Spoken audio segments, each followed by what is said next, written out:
ఈరోజు మా ఇంటి దగ్గర మా బావ ఫ్రెండ్స్ అందరూ వాళ్ళ టాలెంట్లు చూపిస్తా అంటే మా డాక్టర్ గారు నేను ఏమాత్రం లేట్ చేయకుండా ఫాలో అయిపోయాము. ఇప్పుడు మీరు స్క్రీన్ మీద చూస్తే వాడు కింద పడినట్టు కాదు. మేము కూడా కింద పడ్డాడేమో అని అడిగితే కాదు ఇది నా ట్రిక్ అని చూపించాడు. సరే బండి పట్టుకోరా ఫాలో అయిపోదాం అని చెప్పి గ్యాంగ్ అందరి దగ్గరికి తీసుకువెళ్ళాము. పిల్ల కోతులన్నీ ఒక చోట సమావేశం అయిపోయిన తర్వాత వాళ్ళలో వాళ్ళు కాసేపు చర్చించుకున్నారు. లైట్ ఫెయిల్ అయ్యే లోపే వీడియోలో నా స్కిల్ నేను చూపిస్తా అని మీరు కొట్టుకుంటారా బాబు అని చెప్పి ఈ లోపు నేను మావాడితో కానిచ్చేసా.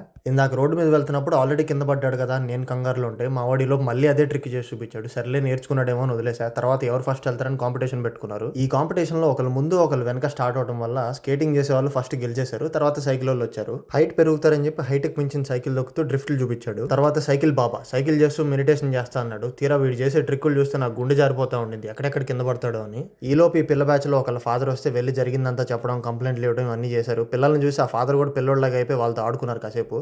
లాస్ట్ లో మా స్కేటింగ్ బాయ్స్ నువ్వు భయపడని ఒక ట్రిక్ చేసి చూపిస్తామని ఇప్పుడు అనుకొని చేస్తున్నారు. నాకు చేయాలనిపించింది కానీ వీళ్ళతో, కానీ ఆస్ట్రేలియా ప్రయాణం ఉందిగా అందుకే చేయట్లేదు ఈ రోజుకైతే.